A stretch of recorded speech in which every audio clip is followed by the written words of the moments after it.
방송 뉴스입니다. 문재인 대통령이 한아세안 정상회의와 에이펙 정상회의 참석을 위해 오늘 출국합니다. 순방 기간 푸틴 러시아 대통령 등과 정상회담을 할 예정인데 교착 상태에 빠진 북미 관계를 풀기 위한 중재 외교에 힘을 쏟을 것으로 보입니다. 북한이 신고하지 않고 운영 중인 미사일 기지가 최소 13곳이라는 주장이 나왔습니다. 미국 싱크탱크 국제전략문제연구소는 이들 기지 몇 곳에서는 북미 협상이 진행 중인 상황에서도 유지, 보수 등의 활동이 관측됐다고 전했습니다. 경찰이 숙명여고 쌍둥이 자매와 전 교무부장이 5번의 시험에서 문제와 정답을 유출했다고 결론 내렸습니다. 숙명여고는 쌍둥이 자매의 성적을 0점 처리하는 한편 퇴학 처분하고 아버지 전 교무부장은 파면하기로 했습니다. 강제징용 배상 책임이 있는 일본 기업 신일철주금이 본사를 방문한 징용 피해자 측 변호인단을 문전박대했습니다. 판결을 받아들일 수 없다는 것으로 피해자 측 변호인단은 기업의 한국 내 재산 압류 절차를 밟을 계획이라고 밝혔습니다. 한국 시리즈 6차전에서 SK가 연장 접전 끝에 한동민의 결승 솔로 홈런에 힘입어 두산을 꺾고 4승 2패로 정상에 올랐습니다. 이번 우승으로 SK는 2010년에 이어 8년 만이자 통산 4번째 한국 시리즈 우승을 차지했습니다. 오늘 내륙 지역은 대체로 맑겠지만 동해안에는 내일까지 비가 내리겠습니다. 전국의 미세먼지 농도는 보통 수준을 유지할 것으로 보입니다. 안녕하십니까. 굿모닝 MBN입니다. 문재인 대통령이 오늘 오전 싱가포르로 출국해 아세안 관련 그리고 에이펙 정상회의에 잇따라 참석합니다. 동남아 국가와의 경제 외교와 함께 답보 상태인 북미 관계를 풀기 위한 중재 외교에 힘을 쏟을 예정입니다. 황재헌 기자가 보도합니다. 오늘 취임 후 두 번째로 싱가포르를 방문하는 문 대통령은 아세안 플러스 3 정상회의에 참석합니다. 동남아시아 10개국과의 다자회담 등을 통해 문재인 정부가 지난해부터 추진하고 있는 신남방 정책의 활로를 모색합니다. 문 대통령은 마이크 펜스 미 부통령과의 접견도 조율하고 있습니다. 최근 비핵화 없이는 대북 제재 완화도 없다는 뜻을 잇따라 강조하는 미국과 이를 비판하는 북한 사이를 어떻게 중재할지 주목됩니다. 또 푸틴 러시아 대통령과의 정상회담에서는 김정은 북국무위원장의 러시아 방문, 그리고 서울 답방과 관련한 협의를 진행합니다. 비핵화와 항구적 평화를 구축하기 위한 우리 정부의 정책과 주도적인 노력에 대한 국제사회의 이해를 높이고 지지 기반을 단단히 다져나가고자 합니다. 문 대통령은 이어 16일에는 파푸아 뉴기니로 이동해 에이펙 정상회의에 참석합니다. 이곳에서 한반도 평화 프로세스에 대한 각국의 지지를 이끌어낼 계획인데 특히 시진핑 중국 국가주석과 11개월 만에 한중 정상회담을 할지에 관심이 쏠립니다. 회담이 성사되면 시 주석의 북한 방문 진행 상황과 얼어붙은 북미 관계를 어떻게 풀어야 할지에 대한 심도 있는 논의가 있을 예정입니다. MBN 뉴스 황전입니다.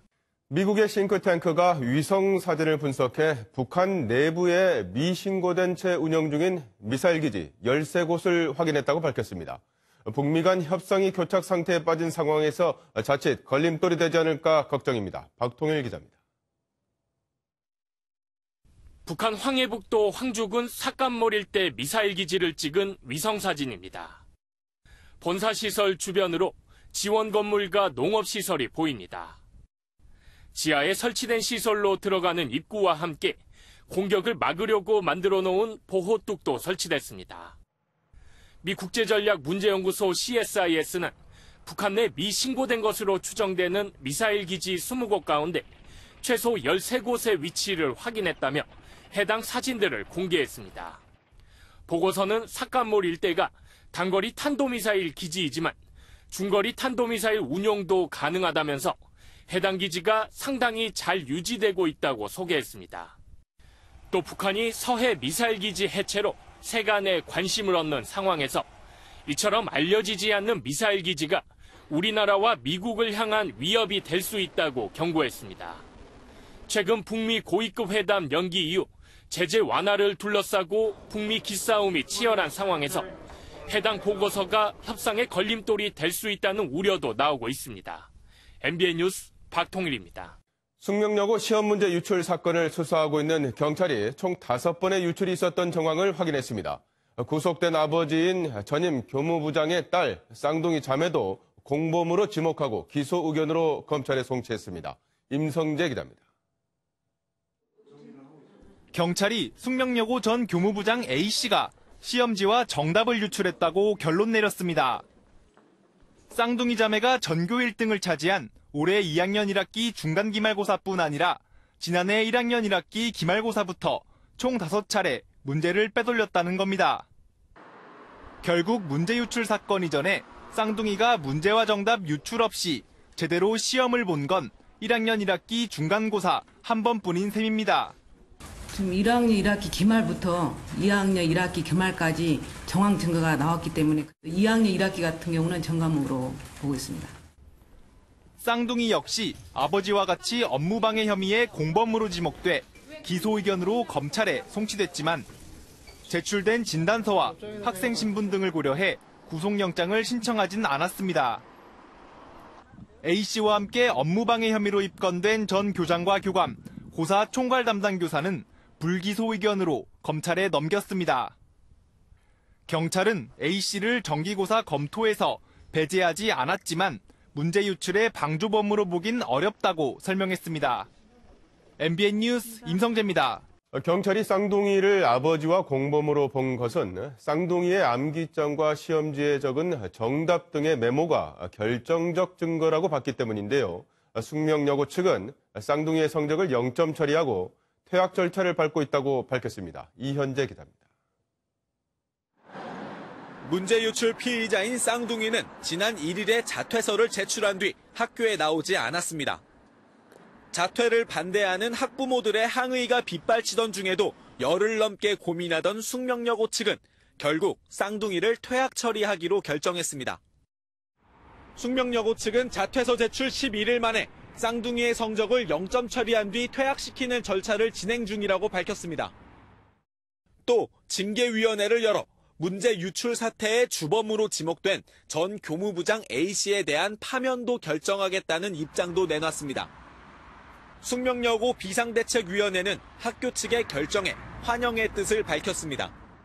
당연한 처분이라고 생각을 하고요. 성적이 0점 처리되고 성적 재산정되는 부분까지 저희가 감시하고 지켜볼 생각이고요. 학생들도 안도감을 내비쳤습니다.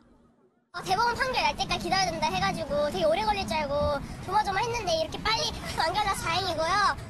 서울시 교육청은 후속 절차 마련에 나섰습니다. 숙명여고 수사 결과에서 기소 의견이 나왔기 때문에 오전 중 앞으로의 좀 절차를 말씀드리도록 하겠습니다. 피의자인 전 교무부장 A씨 측은 억울하다는 입장을 굽히지 않고 있지만 쌍둥이가 퇴학을 피할 가능성은 매우 낮을 것으로 보입니다. MBN 뉴스 이현재입니다. 갑질 폭행과 엽기 행각 등으로 물의를 일으켜 구속된 양진호 한국미래기술 회장이 임직원들에게 대마초를 피우라고도 강요한 것으로 드러났습니다. 경찰은 양 회장과 함께 대마초를 피운 임직원 7명을 입건했습니다. 정설민 기자가 보도합니다. 양진호 회장이 임직원들에게 대마초를 피우도록 강요했다는 진술이 나왔습니다.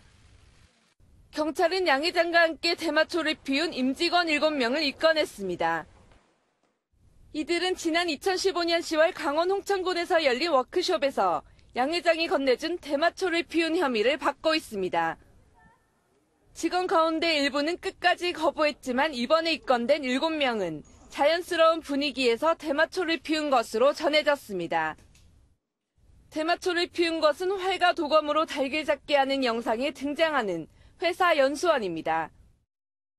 한편 양 회장은 대마초 흡연은 인정했지만 필로폰 투약과 관련해서는 진술을 거부하고 있는 것으로 알려졌습니다. 국가수 검사에서 마약 성분이 나오지 않을 수도 있는 만큼 혐의를 인정하지도 부인하지도 않고 있는 겁니다. 경찰은 수사를 마무리한 뒤 오는 16일 사건을 검찰에 송치할 계획입니다. MBN 뉴스 정세민입니다. 승합차를 타고 배회하던 30대가 갑자기 사람들을 덮쳤습니다. 조현병을 앓고 있어서 기억이 나지 않는다고 했지만 경찰은 살인미수 혐의가 충분하다면서 구속영장을 신청했습니다. 강진우 기자가 보도합니다. 승합차가 편의점 앞 테이블로 돌진합니다. 그것도 모자라 차로 의자를 밀어버리자 사람들이 바닥에 나뒹굽니다. 운전자 박모 씨는 후진해서 도망치는 듯 하더니 다시 전진해 오토바이를 들이받고 사람들을 덮치려 합니다. 밖에도 사람이 한 4-5분 그렇게 계셨지. 사람은 인도에 하나 쓰러져가 있고 가게 안에 매장 안으로 차가 돌진하니까 얼마나 놀랐겠습니까 내가. 이곳 편의점 일대를 아수라장으로 만든 박 씨의 승합차는 또 다른 곳으로 주행하며 5분 이상 위협 운전을 이어갔습니다. 승합차 운전자는 급기야 60대 여성을 들이받은 뒤 체포됐습니다. 다행히 인명피해는 없었지만 피해자들은 골절상 등을 입었습니다. 남성은 자신이 조현병 환자이고 당시 기억이 전혀 나지 않는다고 경찰에 진술했습니다. 2002년도부터 조현병 확인을 하고 약을 복용했다라고 주장합니다. 사건 당일날 약을 복용하지 않았기 때문에 또 조금 문제가 되지 않았나라는 주장을 하는데 하지만 블랙박스 영상을 분석한 경찰은 살인 미수의 의도가 충분하다며 구속영장을 신청했습니다. MBN 뉴스 강진우입니다. 그제 음주운전 사고로 숨진 고 윤창호 군의 연결식이 엄수됐죠. 그런데 이번엔 만취 차량이 단속 중이던 순찰 차량을 치고 달아나면서 추격전까지 벌였다가 붙잡혔습니다. 잡고 보니 전과 사범인 30대 남성이었습니다. 박자은 기자가 보도합니다.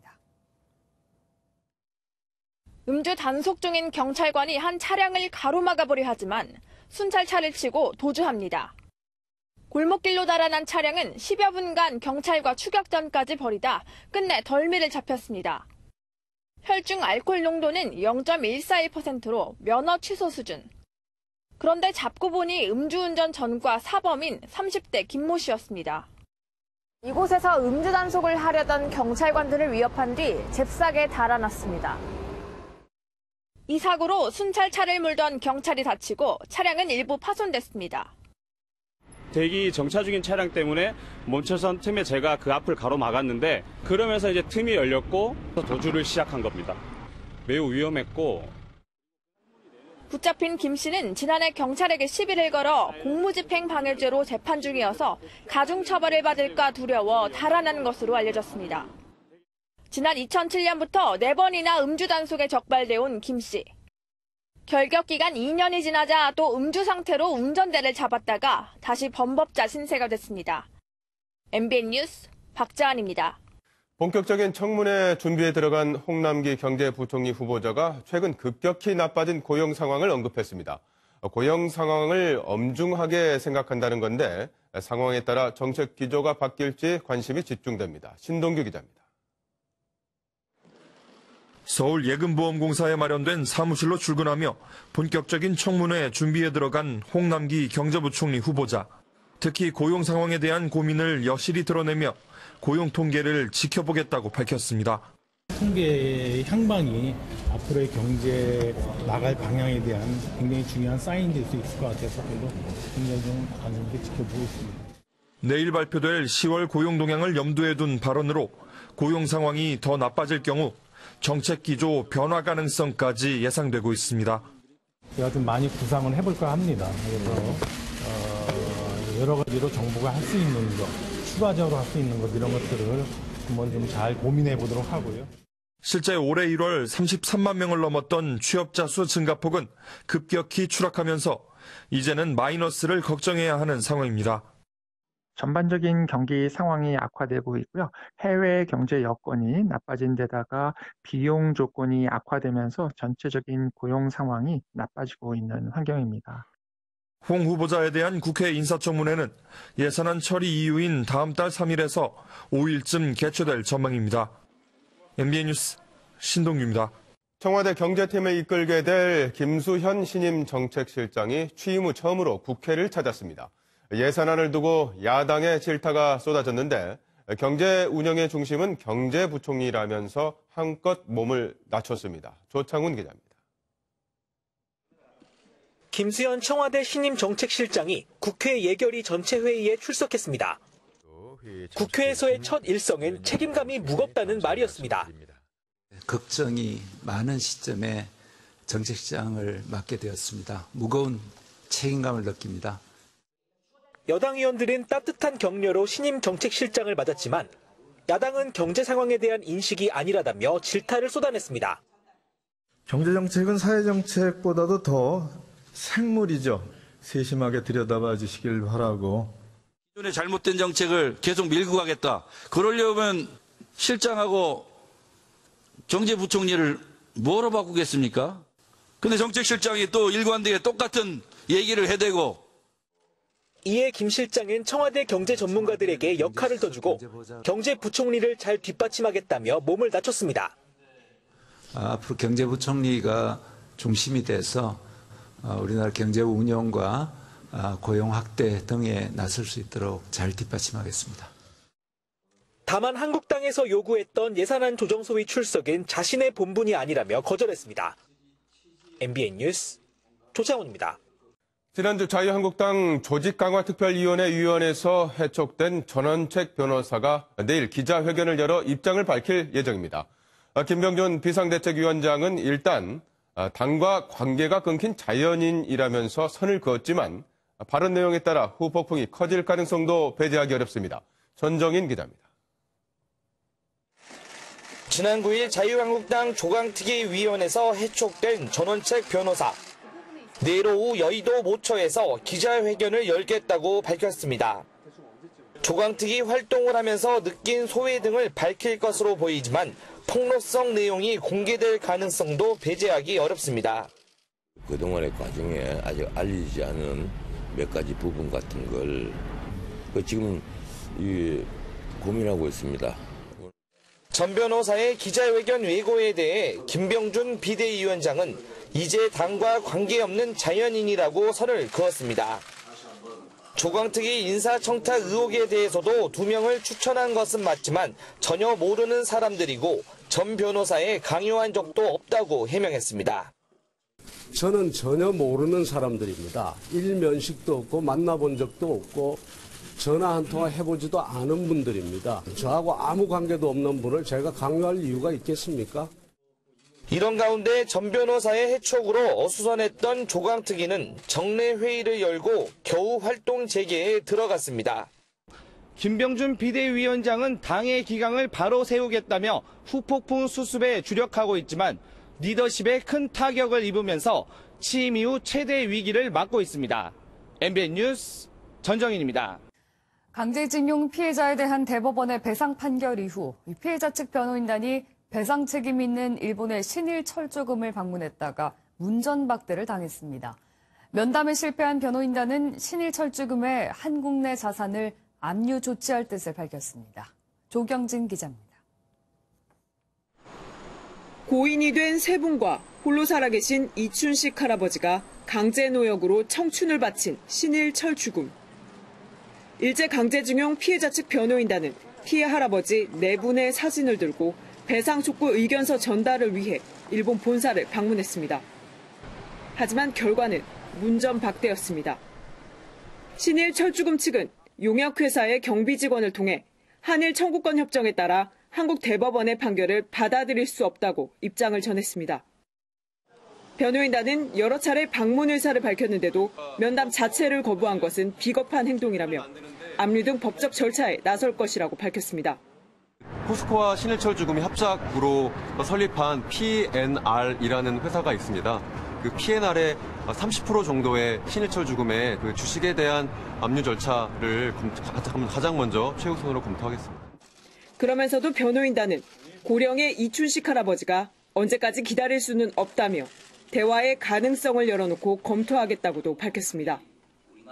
하지만 일본 정부가 신일철주금 등 한국에서 비슷한 소송을 당한 자국회사에 배상과 협의에 나서지 말라고 지침을 내리면서 실제 배상까지는 쉽지 않을 것이란 전망이 나옵니다. MBN 뉴스 조경진입니다. 9.19 남북 군사합의에 따라 비무장지대를 평화지대로 만들기 위한 작업이 하나씩 진행되고 있습니다. 비무장지대에 있는 감시초소 지피 병력과 장비 철수를 마무리한 남북은 지피 철거를 시작했습니다. 송주영 기자입니다. 파기와 장비 기물을 철수시킨 GP 남측 방호벽을 굴착기가 뚫고 있습니다. 총 4단계로 진행되는 GP 철거 중 1단계에 해당합니다. 2단계로 GP 내부 시설물을, 3단계로 GP 좌우측 방호벽을 철거한 뒤 4단계로 북측 방호벽을 제거합니다. 군 당국은 애초 폭파를 고려했다가 굴착기를 통한 철거 방식을 선택했습니다. 비무장지대 환경 보존과 작업인원 안전 등을 고려한 조치입니다. 이런 이유로 철거 이후 폐기물을 전문업체가 수거해 처리하면 지역 산림보건 작업도 진행합니다. GP 시설물 철거 첫날을 맞아 김용우 육군 참모총장은 현장 점검도 나섰습니다. 어떤 다른 공중이나 해상의 그것보다 훨씬 더 국민들이 직접 볼 수 있고 피하관에서 확인할 수 있는 가시적이고 아주 상징적인 그런 조치가 될 것입니다. 김 총장은 또 GP 철수와 파괴에 따라 감시 공백이 생길 수 있다며 군사 대비 태세에 차질이 생기지 않도록 보완 대책을 마련하라고 지시했습니다. 이런 가운데 북측도 GP 철거를 시작했고 우리와 달리 폭파 방식을 선택한 것으로 알려졌습니다. MBN 뉴스 송정입니다. 이렇게 중장비를 동원해 GP를 철수하고 있지만 북한은 현재 진행 중인 한미 해병대 연합훈련에 대해서 비난하고 나섰습니다. 귤 선물에 대한 공식적인 반응도 아직은 없습니다. 주진희 기자입니다.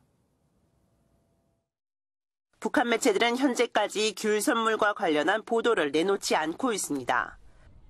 대신 지난 5일부터 진행되고 있는 한미해병대 연합훈련과 관련한 비난의 글이 북한 관영 매체인 노동신문에 실렸습니다. 시대착오적인 군사적 움직임이라는 제목으로 적대관계 해소를 약속한 남북 군사합의서에 배치된다며 이성적으로 처신하라고 밝힌 겁니다. 북한 대외선전 매체도 상대를 자극하는 무분별한 불장난은 엄중한 후과를 초래한다며 수위 높게 비난했습니다. 일단 우리 정부는 남북 군사합의서에 위배된다는 주장을 일축했습니다. 남북 군사합의 어기는 것이라고 그렇게 주장을 했는데 어기는 건가요? KMF 훈련. 저희는 그렇게 보고 있지 않습니다. 저희가 연례적으로 실시해온 방어적 훈련이고. 현재 진행하고 있는 한미 해병대 연합훈련은 대대급 이하의 소규모 훈련은 지속한다는 방침에서 6개월 만인 지난 5일부터 재개됐습니다. 북한은 비난 글을 통한 대남 공세를 이어가며 남북 문제와 관련한 협상력을 높이려는 의도로 풀이됩니다. MBN 뉴스 주진입니다. 미국이 이란의 핵합의 위반을 이유로 고강도 제재를 제기했지만 국제원자력기구 IAEA는 이란이 핵합의를 준수하고 있다고 밝혔습니다. 미국의 제재 조치를 둘러싼 논란이 커질 것으로 보이는 가운데 향후 북미 협상에도 어떤 영향을 미칠지 관심입니다. 김근희 기자입니다. 지난 5일 미국이 대이란 경제 제재를 제기한 이후 이란에 대한 IAEA의 첫 보고서가 발표됐습니다. IAEA는 현재 이란이 보유한 전홍축 우라늄과 원자로 냉각제 등으로 쓰이는 중수가 한도 기준을 초과하지 않는다고 밝혔습니다. 미국은 제재 명분으로 이란의 핵합의 위반을 내세웠지만 정작 IAEA는 이란이 핵합의를 잘 지키고 있다고 판단한 겁니다. 지난 2015년 7월 이란은 미국과 영국, 러시아, 중국 등 6개 주요 국가와 이란의 핵실험을 제한하는 이른바 핵합의를 체결했습니다. 당시 6개국은 이란에 대한 경제 제재를 해제해주는 대신 이란은 IAEA로부터 3개월마다 핵합의 이행 실태를 점검받기로 했습니다. 하지만 그 결과 오히려 이란은 핵합의를 준수하고 있는 것으로 드러나면서 미국의 제재를 둘러싼 논란은 더 커질 것으로 보입니다. 일각에서는 미국의 이 같은 강경한 태도가 북한을 압박하기 위한 의도라는 해석도 나옵니다. 국제사회의 우려 속에서도 이란 제재를 강행하면서 북한에 쉽게 대북 제재를 해제하지 않겠다는 메시지를 보내고 있다는 분석입니다. MBN 뉴스 김근희입니다. 우리 공군 사상 처음으로 도입하는 이른바 하늘 위의 주유소 공중급유기 1호기가 어제 한국에 도착했습니다. 무려 1조 5천억 원이 투입돼 총 4대가 들어오게 되는데 우리 전투기의 작전 시간이 크게 늘어날 전망입니다. 연장현 기자입니다. 굉음과 함께 활주로의 모습을 드러낸 이른바 하늘 위 주유소 A330 MRTT입니다. 앞에는 스페인 국기와 태극기가 나란히 걸려 있고 옆에는 대한민국 공군이 적혀 있습니다. 우리 공군이 사상 처음으로 도입하는 공중급유기로 스페인 생산기지에서 출발한 1호기가 드디어 한국에 도착한 겁니다. 스페인에서 사전 비행 훈련을 마치고 1호기와 함께 돌아온 우리 공군 조종사들을 위한 환영 행사도 열렸습니다. A330 MRTT는 길이 58.8m, 날개폭 60.3m로 최대 탑승 인원이 300명이며 연료는 무려 111톤까지 실을 수 있습니다. 공중에서 다른 항공기에 연료를 공급해주는 역할로 연료를 받은 전투기 작전 시간이 1회당 평균 1시간 이상 늘어나게 됩니다. 이번 1호기를 포함해 총 넉 대를 도입하는 데에만 무려 1조 5천억 원 상당이 투입됐습니다. 1호기는 앞으로 한 달 동안 우리 전투기에 공중 급유를 시도하는 시험 비행을 거친 뒤 다음 달 중 실전 배치됩니다. 나머지 석 대는 내년 연말까지 차례로 도입될 예정입니다. MBN 뉴스 연장현입니다. 큰맘 먹고 차를 새로 샀는데 고장이 반복된다면 그 스트레스를 감당하기 어렵게 되죠. 이런 상황에 시달리는 소비자들을 위한 법이 내년부터 시행되는데요. 불량품 교환에 관한 법, 일명 레몬법입니다. 고정수 기자가 설명해드립니다. 지난해 6월 골프채로 자신의 차를 부수는 한 남성의 사연은 뜻밖에도 많은 이들의 공감을 자아냈습니다. 새 차의 반복된 고장에도 업체가 제대로 수리를 해주지 않자 벌어진 일이었습니다. 4개월이 넘도록 이를 들어주지 않자 홧김에 서비스 센터 관계자 앞에서 차량을 부순 겁니다. 내년부터는 이런 일이 줄어들 전망입니다. 인도된 지 1년, 주행거리가 2만 킬로미터를 넘지 않는 새 차의 고장이 반복될 경우 자동차 제작사가 이를 교환 환불해 줄 수 있기 때문입니다. 결함 있는 자동차를 빗댄 조어, 레몬이란 뜻을 차용한 일명 레몬법의 시행입니다. 레몬법에 따르면 전문가들로 구성된 자동차 안전하자심의위원회가 결함 여부를 판단해 줄 수 있습니다. 자동차 회사가 이 결정을 따르지 않으면 강제 집행도 가능합니다. 소비자가 새 차의 결함을 입증하던 방식에서 자동차 회사가 결함이 없음을 보여줘야 한다는 게 이전과 큰 차이라고 정부는 설명했습니다. MBN 뉴스 고정수입니다. 서민들이 쳐다볼 수 없을 만큼 서울 집값이 올랐다지만 사람이 살지 않는 빈집이 서울에만 무려 8만 채가량입니다. 8만 채면 서울 강남의 대단지 음마아파트의 20배에 달하는 어마어마한 규모인데 문제는 마땅한 대책이 없어 빈집이 눈덩이처럼 불어날 것이라는 겁니다. 정주영 기자입니다. 서울 성북동의 일명 유령마을. 골목 곳곳엔 폐건축 자재가 수북이 쌓였고 집안 내부는 쓰레기장을 방불케 합니다. 재개발 소식에 시세 차익을 노린 외지인들이 마구잡이로 집을 사들였지만 재개발 구역이 해제되자 빈집이 방치되고 있는 겁니다. 주인이 따로 있지요, 이게요. 다 누가 사가지고 재개발 될 때까지 기다리고 있는 거예요, 지금. 이 동네가 이래서 어디 주민들이 맘 놓고 살겠습니까, 이거? 이 같은 빈집은 서울에만 8만 채, 전국적으로는 107만 채에 달합니다. 20년 만에 3배나 늘었습니다. 수도권의 빈집은 27만 채를 넘어섰고 전라도 18만 채, 경상도 21만 채에 달합니다. 하지만 제대로 된 대책은 요원합니다. 법에 따라 빈집의 정의가 중구난방이라 빈집이 어디에 몇 채 있는지 정확하지 않고 철거할지 수선할지 결정할 기본 자료도 없는 겁니다.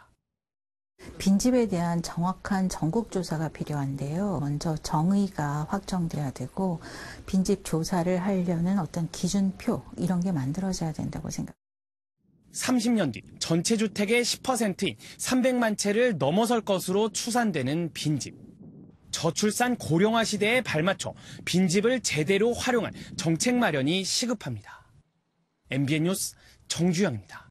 어제 중국판 블랙 프라이데이라는 광군제 매출액은 우리 돈으로 무려 34조 원에 달했는데요. 매출 신기록만큼이나 엄청난 택배 물량이 접수되면서 중국 전역에서는 배송 전쟁이 시작됐습니다. 신재우 기자가 보도합니다. 알리바바가 광군제 하루에만 올린 매출은 2,135억 위안, 우리 돈으로 무려 34조 7천억 원. 신기록은 매출액에서만 나오지 않았습니다. 하루 동안 13억 5천만 건에 달하는 택배가 접수된 겁니다. 역대급 물량이 쏟아지면서 중국 전역에서도 배송 전쟁이 시작됐습니다. 它需要用4个月的时间完成这样的订单，而美国可能需要用20天才能运送11个包裹。 엄청난 배송량에 세계에서 가장 긴 노선을 가진 중국의 KTX 고속철도 동원됐습니다. 사람이 앉아서 가야 할 고속철 좌석엔 택배 상자가 자리 잡을 정도입니다. 双十一电商黄金周的运输任务预计比去年同期增长80%左右。 인간의 손만으로 부족한 부분은 자동화의 힘으로 채웠습니다. 알리바바의 한 물류센터에선 700여 대의 로봇이 쉴 새 없이 움직이며 분류 작업을 진행합니다.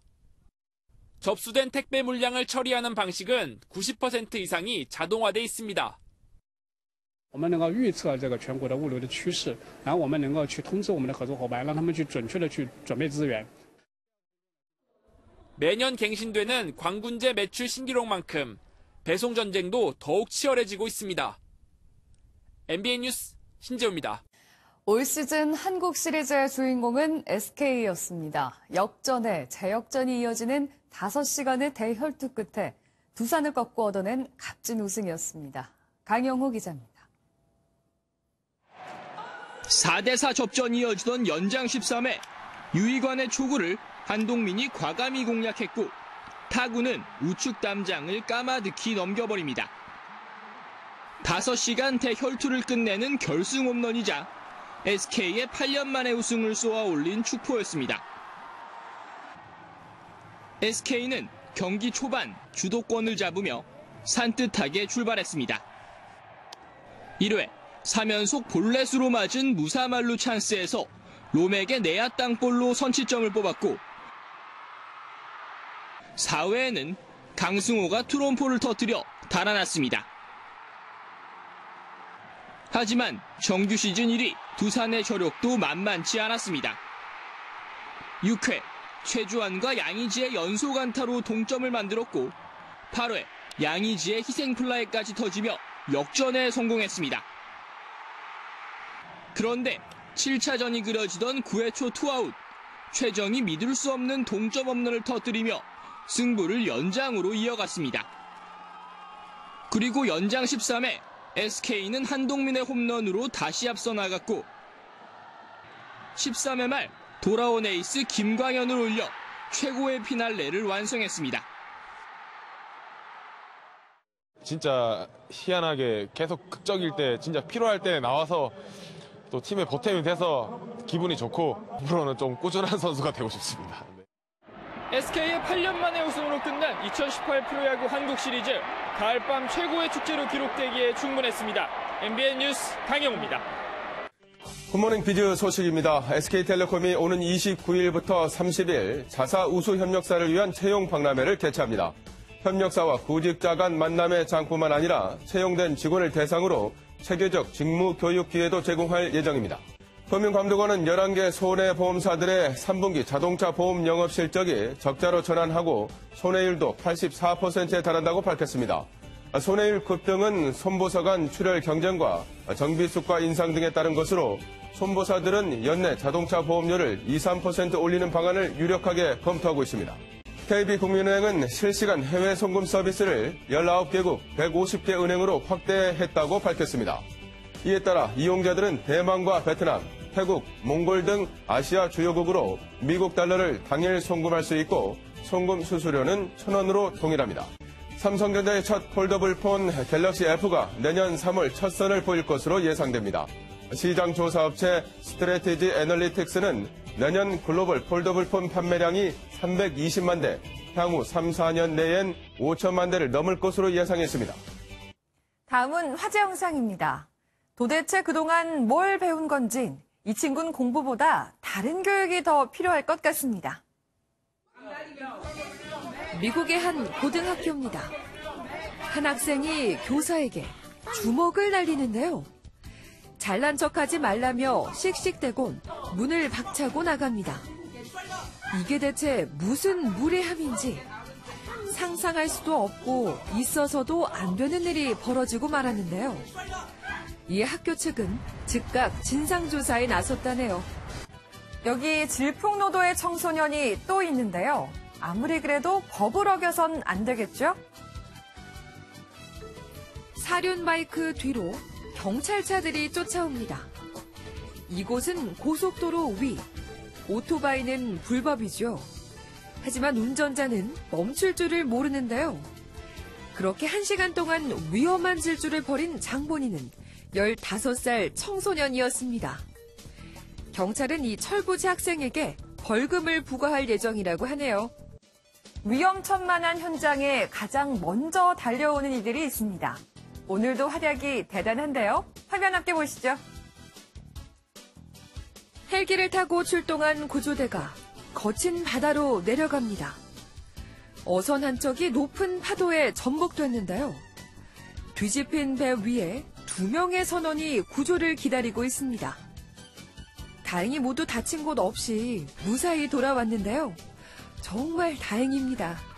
지금까지 굿모닝 월드였습니다.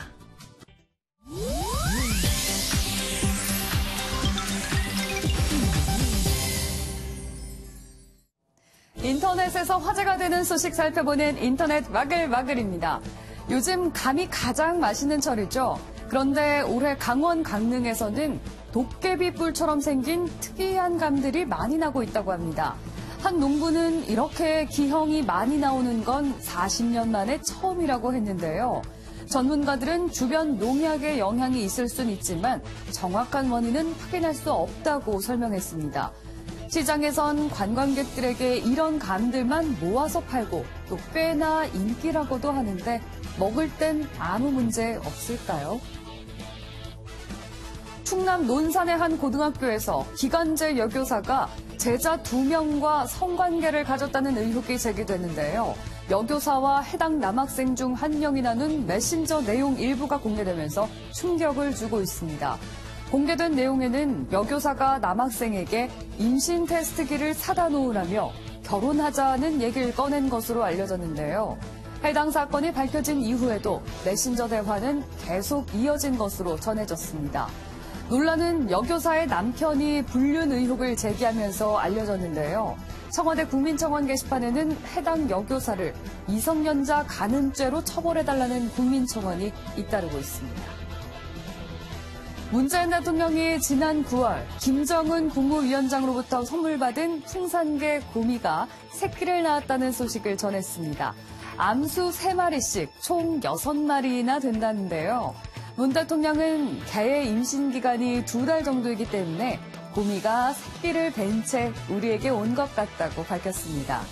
이어 2마리의 선물에 6마리가 더해졌으니 큰 행운이 아닐 수 없다며 남북관계도 이와 같길 바란다는 의미심장한 말도 남겼는데요. 좋은 소식 쭉 이어졌으면 좋겠네요. 수능이 어느덧 이틀 앞으로 다가왔는데요. 수험생이 시험 기간에 절대 들어선 안 되는 노래가 있다고 합니다.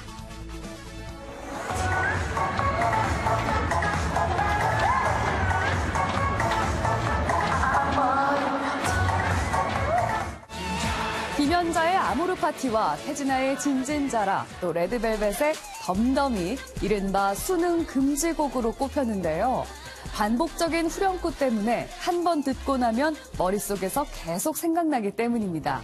이를 귀벌레 현상이라고 한다는데요. 혹시라도 이런 귀벌레 현상이 나타날 땐 단순한 퀴즈를 풀거나 껌을 씹으면 도움이 된다고 하니까 참고하시고요. 얼마 안 남은 수능일까지 컨디션 관리 잘하길 바라면서 지금까지 인터넷 마글마글이었습니다.